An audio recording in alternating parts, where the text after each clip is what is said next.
사도행전 5장 12절에서 16절 말씀 가지고 큰 두려움과 높은 존경이라는 제목으로 함께 은혜 나누고자 합니다. 사도행전 4장에서는 유대교 지도자들을 통해서 교회를 파괴하려는 시도가 나왔습니다. 그러나 사도들은 유대교 지도자들의 위협보다 하나님을 더 두려워했기 때문에 듣지 않았습니다. 모든 성도들도 창조주 하나님, 계시의 하나님, 모든 일을 미리 정해 놓으신 하나님을 찬양하며 담대히 말하고 기적을 행하게 해달라고 함께 기도했습니다. 그러자 이번에는 사탄은 교회 안에 있던 아나니아와 삽비라를 통해서 믿음의 공동체를 파괴하려고 했습니다.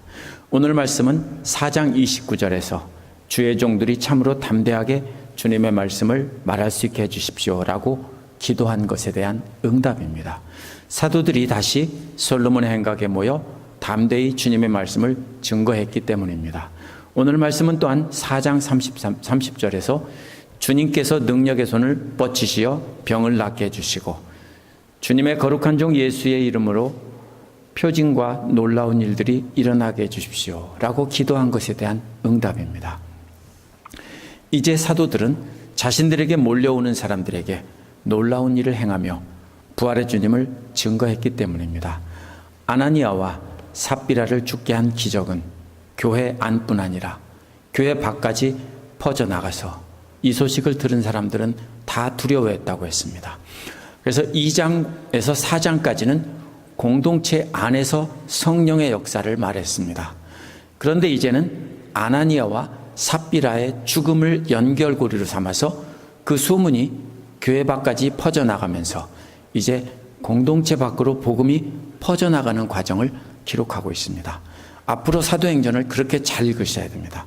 먼저 교회 안에 성령이 임하시고 그 다음에 중간에 징검다리로 아나니아와 삽비라가 죽은 사건을 통해서 교회 안과 교회 밖에 소문이 퍼져나가면서 그 다음에 마지막 나중에는 오늘 말씀에서는 예루살렘 주변의 인근으로 퍼져나가고 계속 읽으면은 사마리아와 땅끝까지 계속해서 퍼져나가는 모습이 바로 이 사도행전 전체의 모습입니다. 당시 사도들은 공동체 밖으로 나가서 복음을 담대히 전할 때 반응이 두 가지였습니다. 어떤 이들은 두려워했다고 했습니다. 그래서 성도들이 모인 자리에 가까이 가지 않으려고 했습니다. 하지만 어떤 이들은 성도들이 모인 자리에 가까이 나가서 성도들을 높이 존경했습니다. 이 말씀을 보면서 우리도 어떻게 하면 어떤 이들에게는 두려움의 대상이 되고 어떤 이들에게는 높은 존경을 받게 될지 생각해 보도록 하겠습니다. 12절에 보면 주님의 말씀을 담대히 증거한 사람들이 나옵니다. 11절에서는 교회 밖에서도 아나니아와 삽비라가 죽은 소식이 전해져서 모두가 두려워했다고 했습니다. 베드로의 말이 두 사람을 죽게 한 것이 아니라 성령님의 능력이 베드로의 말을 통해 나타난 것입니다. 따라서 모두가 두려워한 것은 베드로의 말을 통해 드러난 성령님의 능력 때문입니다. 이제 12절에서 사도들의 말이 아닌 사도들의 손을 거쳐서 성령님의 능력이 나타났다고 했습니다. 사도들의 손이란 손으로 안수했다는 뜻이라기보다는 사도들이 행한 모든 일을 통해서 성령의 능력이 나타났다는 뜻입니다. 앞에서는 말을 통해서 능력이 나타났다면 이번에는 사도들이 행하는 모든 일들을 통해서 능력이 나타난 것입니다. 사도들의 손을 거쳐서 많은 표징과 놀라운 일들이 백성들 가운데서 일어났다는 뜻입니다. 백성들이란 예수를 믿지 않던 예루살렘 주민들과 또 예루살렘 성전에 예배하러 왔던 모든 사람들, 유대 사람들을 뜻합니다. 앞에서 아나니아와 삽비라가 성령님께서 함께 하시는 사도들의 말을 통해 죽었다는 말을 통해서 두려워했습니다. 이제는 성령님께서 함께 하시는 사도들의 손을 통해서 많은 표징과 놀라운 일들이 나타나면서 예루살렘 주민들과 또 예배하러 온 모든 유대인들이 두려워하고 있었다는 것입니다. 12절 뒷부분에는 그들은 모두 한마음이 되어서 솔로몬 행각에 모이곤 하였다라고 했습니다. 솔로몬 행각이란 성전 바깥마당에 있는 한쪽에 있는 지붕이 있고 옆이 트인 곳인데요. 그곳에서 3장 11절에서는 베드로가 성전에 모인 사람들을 대상으로 부활의 주님을 증거하던 장소였습니다. 베드로와 요한은 그곳에서 부활의 주님을 증거하다 체포되었습니다. 다시는 전하지 말라고 경고를 받고 풀려났습니다. 그런데 또다시 솔로몬의 행각에 모여들었다는 것은 저들의 말을 무시하고 있다는 것입니다.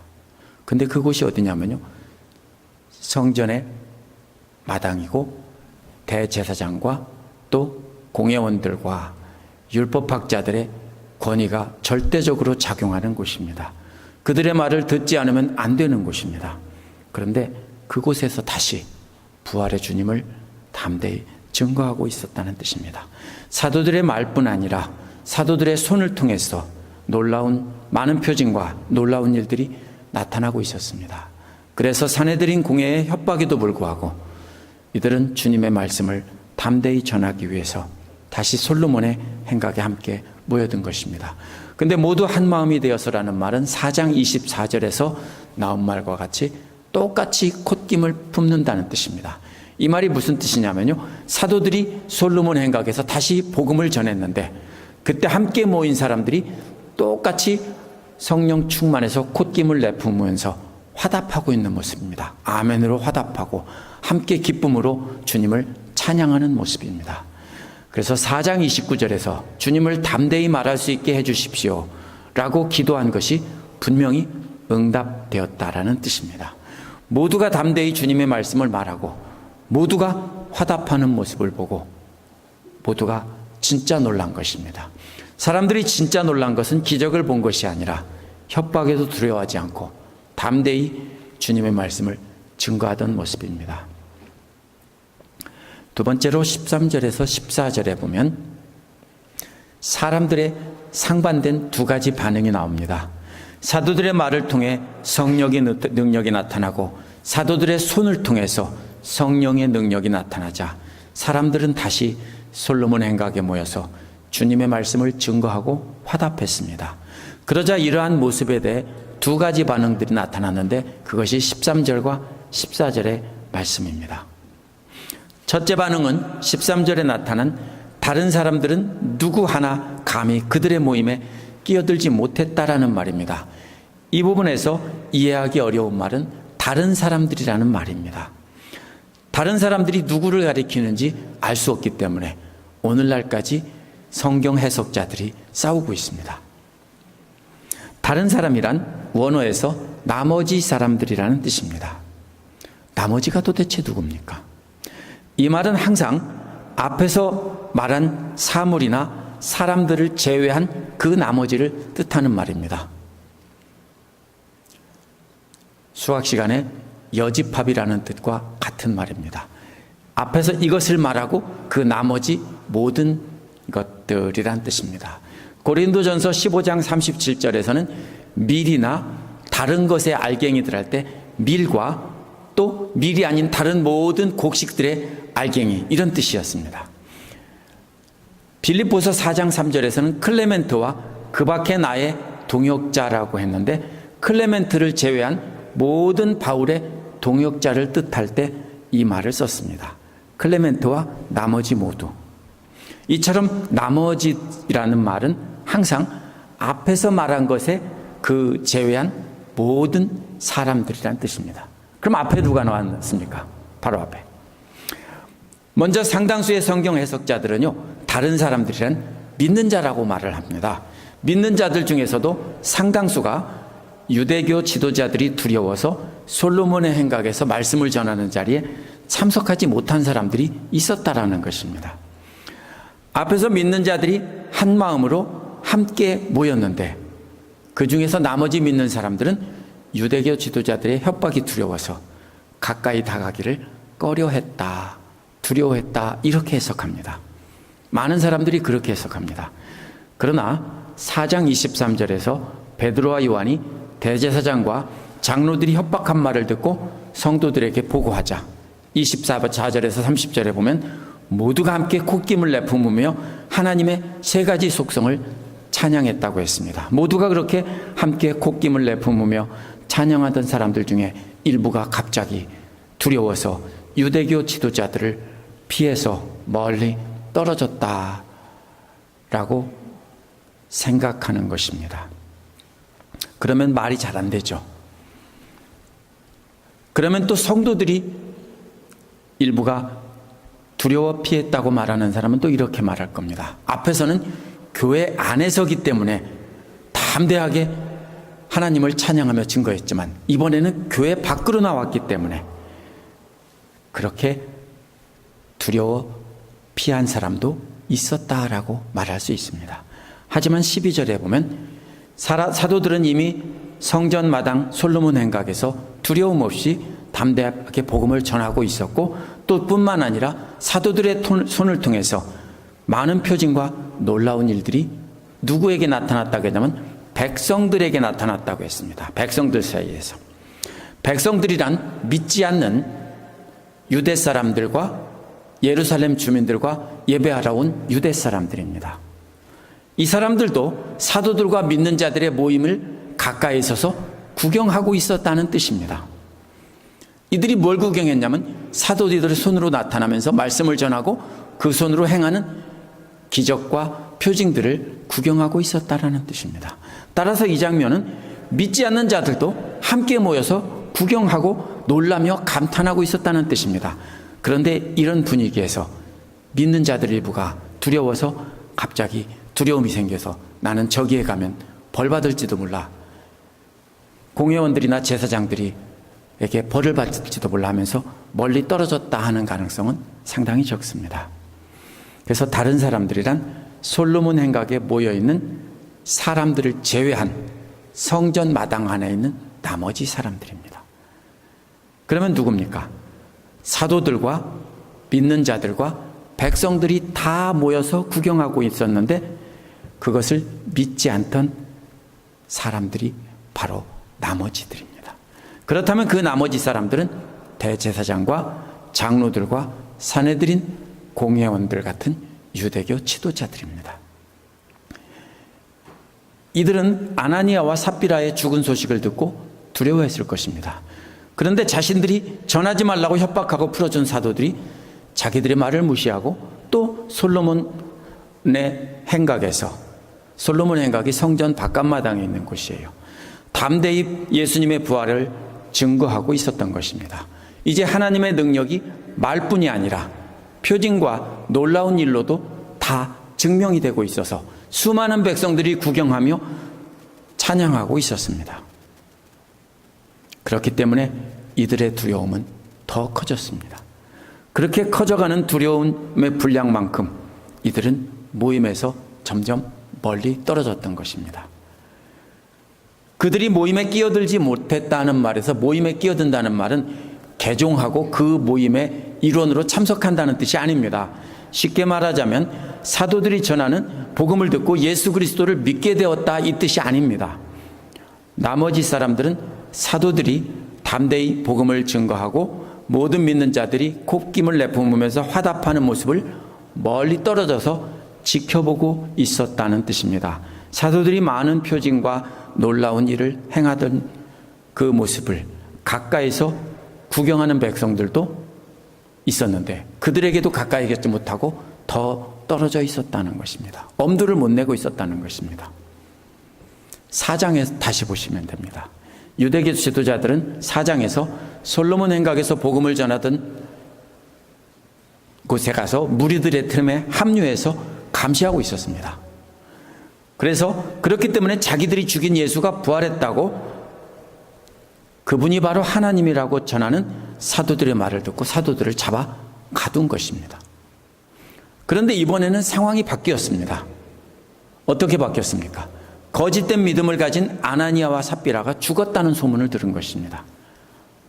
그렇다면 자신들도 가까이 가다가는, 그래서 사도들의 말을 듣다가는 사도들이 자기들을 보고 이 거짓된 믿음을 가진 자들하고 한마디 하면 자기들도 죽을지 모른다고 생각했기 때문에 이들은 이번에는 가까이 가지 못했다라고 저는 이렇게 해석합니다. 아나니아와 삽비라보다 자신들이 더 위선적이었기 때문에, 더 큰 악을 행하고 있었기 때문에 이들은 이번에는 4장에서는 가서 감시했는데 이번에는 감시조차 못하고 멀리 떨어져서 구경하고 있었다는 뜻입니다. 따라서 13절 첫 부분에 나오는 다른 사람들이란 나머지 사람들이란 뜻인데요. 12절 끝부분에서 모두가 한마음이 되어서 솔로몬의 행각에 모여서 담대히 주님을 말하고 화답하던 믿는 사람들과 사돌들 사이에서 행하던 표징과 놀라운 일들을 구경하던 백성들과 그 모든 사람들을 제외한 나머지 사람들이란 뜻입니다. 이 나머지 사람들은 진짜로 두려워서 믿는 자들에게 가까이 가지 못한 이유는 바로 아나니아와 삽비라를 죽게 한 사도들이 전하는 말씀의 능력 때문입니다.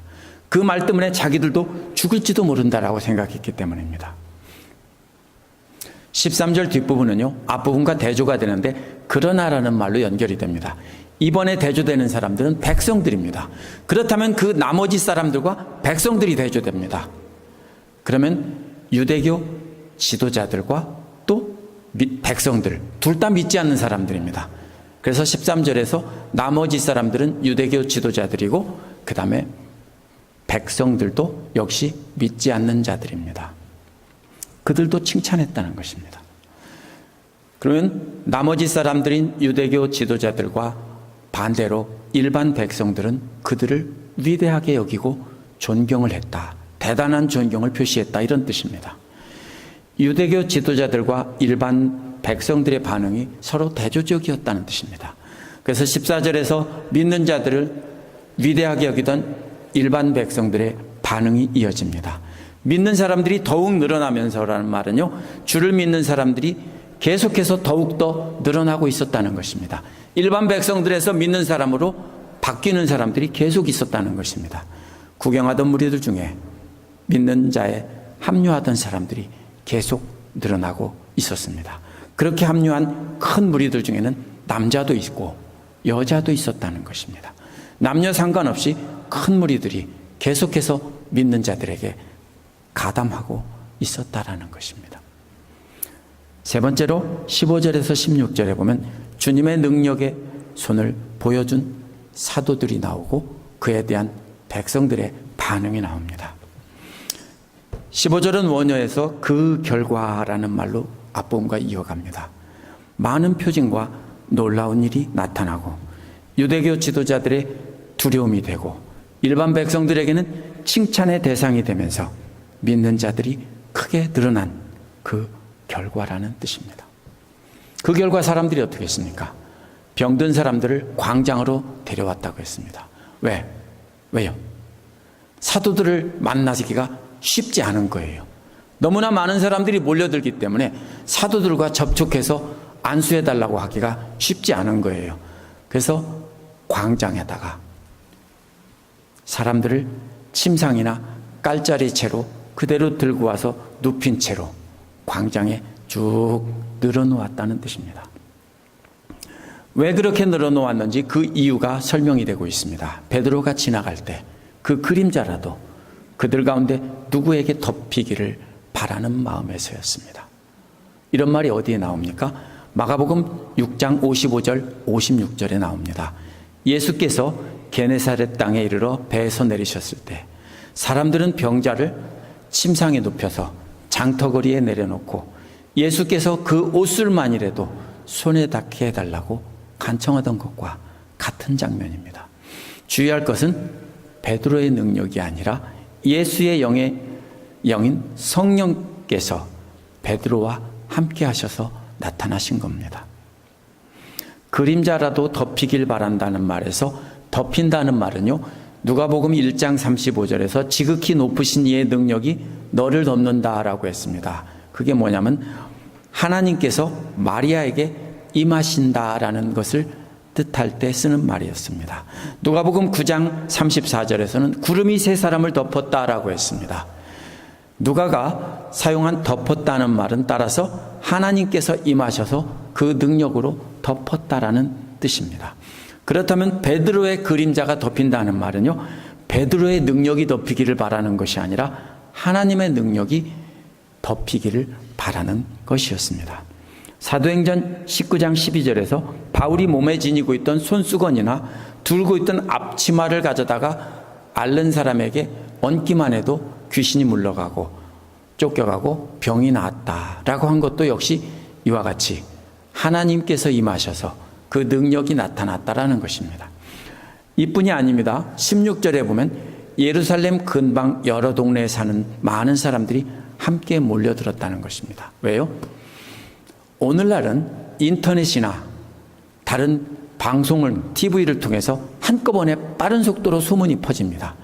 그러나 옛날에는 사람의 입을 통해서 퍼져나가기 때문에 예루살렘과 이번에는 소문이 그 인근인 유대 지방의 여러 도시들에게 퍼졌다라는 것입니다. 유대 지방 사람들이 데리고 온 사람들은 두 종류의 사람입니다.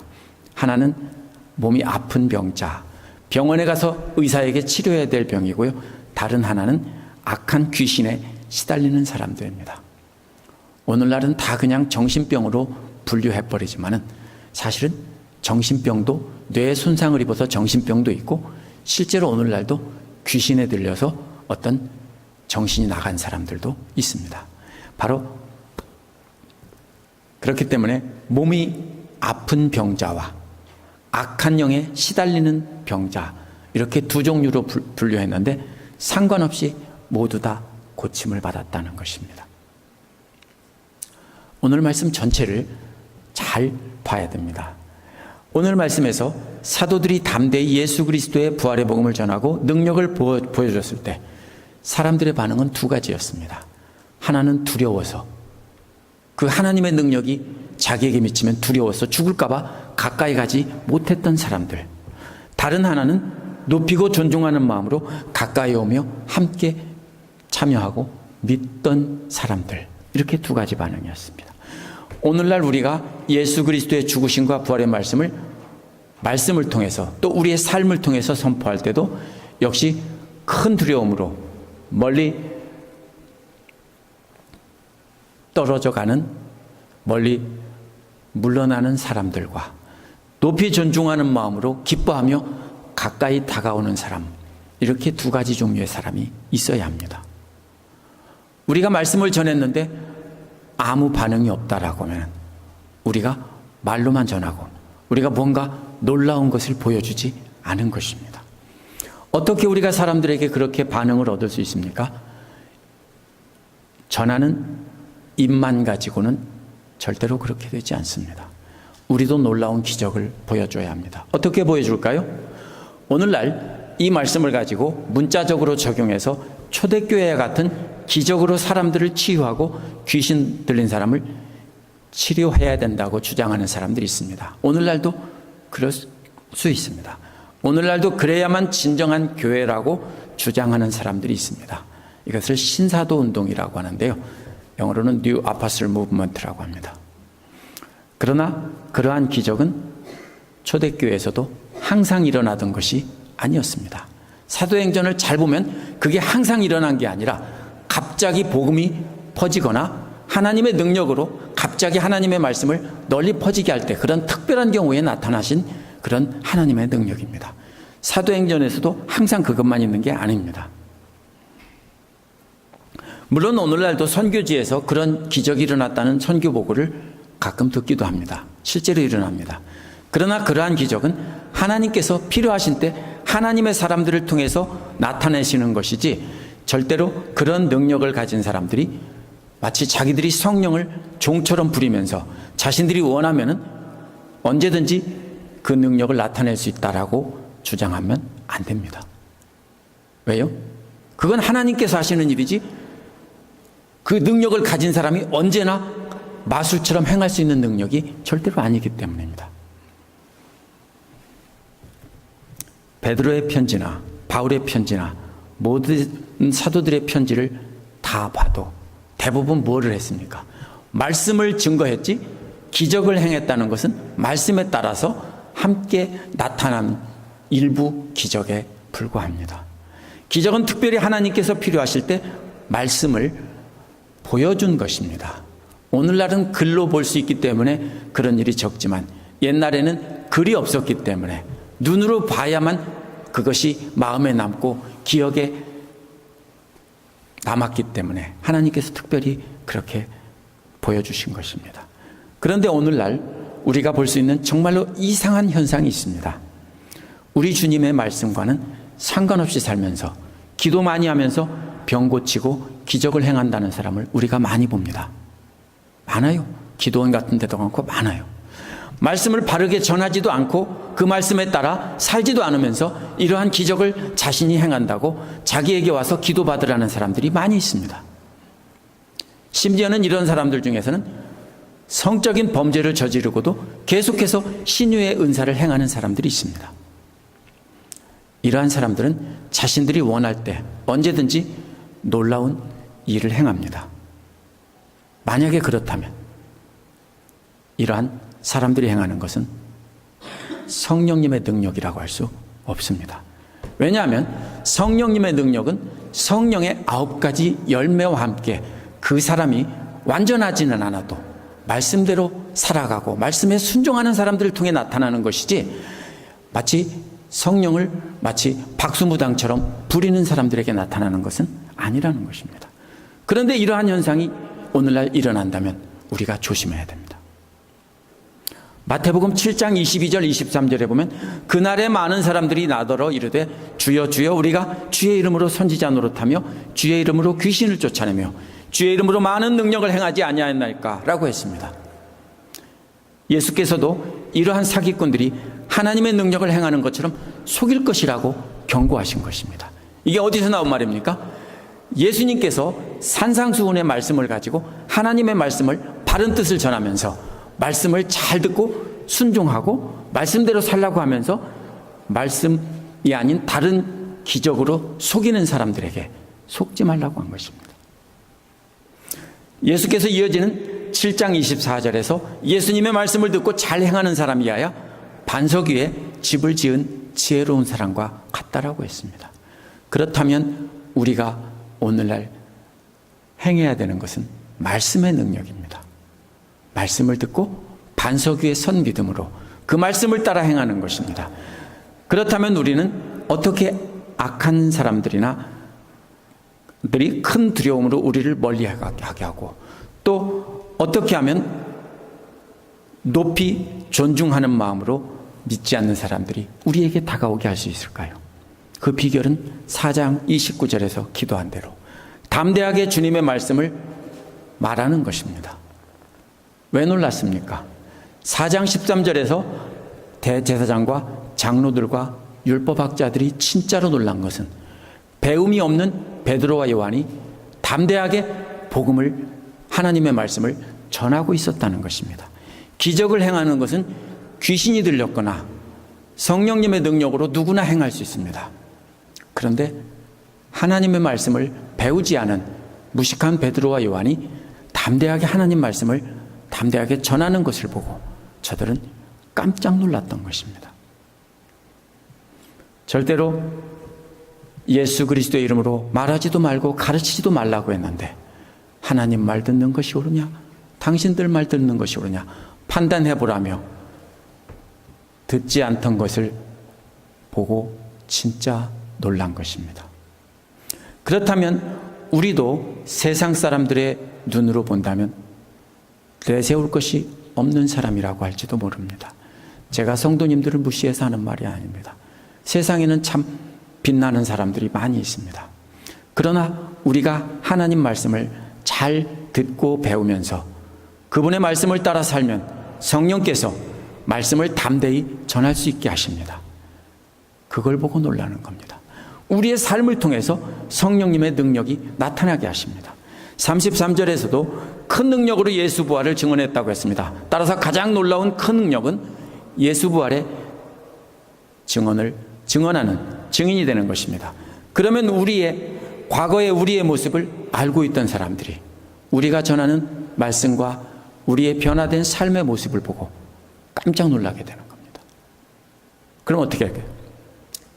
소름 끼치듯 놀라면서 하는 반응은 두 가지로 갈라집니다. 어떤 사람은 뒤로 물러나고 어떤 사람은 가까이 다가와서 찬양하게 됩니다. 그리고 우리를 존중하게 됩니다.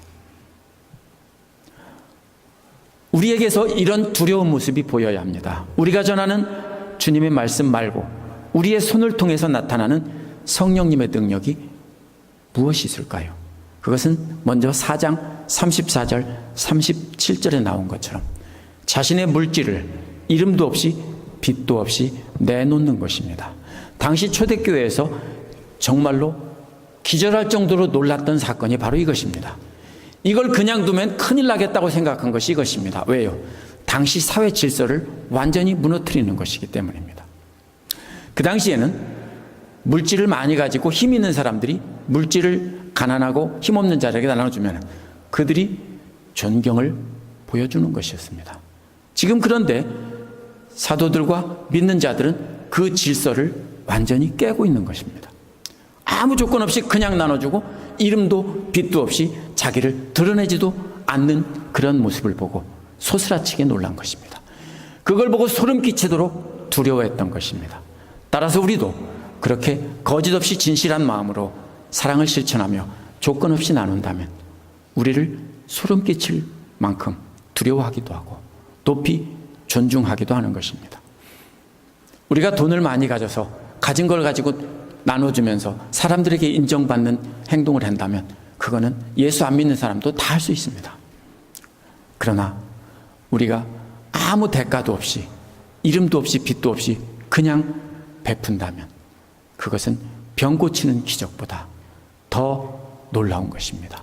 그래서 오늘 본문 순서에서 어떤 기적이 나왔냐면 물질을 나누는 기적이 나온 다음에 그 다음에 병 고치고 귀신을 쫓아내는 기적이 나온 것입니다. 순서를 잘 보면 그렇습니다.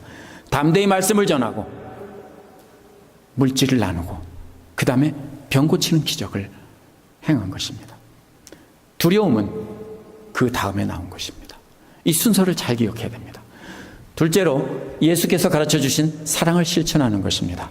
고린도전서 13장 2절에서도 내가 예언하는 능력이 있어 모든 비밀과 모든 지식을 알고 산으로 옮길 만한 믿음이 있을지라도 사랑이 없으면 내가 아무것도 아니라고 했습니다. 앞에서 말한 게 뭐예요? 기도해서 병 고치고 예언하고 모든 능력이 다 있어도요 사랑이 없으면 아무것도 아니라고요. 바울이 고린도전서 13장에서 말하는 사랑은 예수께서 가르쳐 주시고 본을 보여주신 원수까지도 사랑하는 그 사랑을 말하는 겁니다. 세상 사람들은 아무리 교양 있고 훌륭한 인격을 가진 사람이라고 해도 원수까지 사랑한다는 것은 상상도 못합니다. 우리도 우리의 생각과 결심으로는 절대로 할 수 없습니다. 우리가 잘 아는 얘기가 있잖아요. 여수의 애양원 손양원 목사님 어떻게 했어요? 여순반란 사건 때 자기 아들 둘을 죽인 빨갱이 학생들을 사형 직전에 자기에게 달라고 해서 양아들 삼았잖아요. 그것이 바로 소름 끼치도록 놀라는 거예요. 왜요? 그걸 누가 해요? 자기 아들 죽인 그 학생들을 데려다가 자기 아들로 삼은 걸 그걸 누가 하냐고요. 이거는 상상을 뒤집어 엎는 것이고요. 그것이 바로 고린도전서 13장에서 말한 사랑이에요. 이것이 우리에게 조금이라도 보여지지 않는다면 우리는 사람들에게 소름을 끼치게 할 수 없어요. 세상 사람들은 아무리 교양 있고 아무리 수양을 많이 한 인격을 가졌어도요 여기까지는 못해요. 우리가 주님의 말씀을 잘 귀 기울여 듣고 배운 뒤에 순종하며 살아가게 하면 우리도 주님의 마음을 갖게 됩니다. 그러면 주님께서 그런 마음을 주셔서 기적을 베푸셔서 우리도 그렇게 원수까지도 참으면서 용서할 수 있는 마음을 주시는 겁니다. 그렇게 우리가 변화된 삶을 보고 살 때 우리를 보고 사람들은 두려워하든지 아니면 깊은 존경을 품게 되는 것입니다. 이것이 성도들의 삶이 되어야 합니다. 우리는 주님의 말씀을 잘 알고 입으로만 떠들고 가르치는 것은 사람들에게 아무 두려움을 주지 못합니다. 그런 거는 오랫동안 했잖아요. 길거리에서 외치고 예수 천당 불신지고 외치고 전도지 나눠주고 먹을 거 나눠주면서 예수 믿으라고 예수 믿으면 복 받고 잘 산다고 이거 많이 했잖아요. 근데 그거 가지고 두려워한 사람이 있었어요? 예수쟁이들 말은 잘하네. 이렇게 했죠. 빈정거렸죠. 그거 가지고는 아무런 힘을 발휘하지 못해요. 우리의 삶을 통해서 주님의 마음으로 원수까지 사랑하며 주님의 마음으로 물질을 드리는 모습이 말씀과 함께 보여질 때 성령님의 능력이 나타납니다.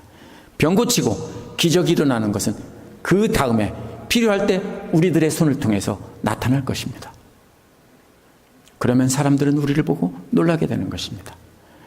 그러면 우리를 보고 큰 두려움을 느끼고 멀리 도망가거나 아니면 높은 존경을 가지고 우리 모임에 가담하게 되는 것입니다. 그러면 주님의 말씀이 우리가 사는 지역을 넘어서서 이웃에 퍼지고 또 미국 전체에 퍼지고 온 세상에 퍼지게 되는 것입니다. 함께 기도하겠습니다.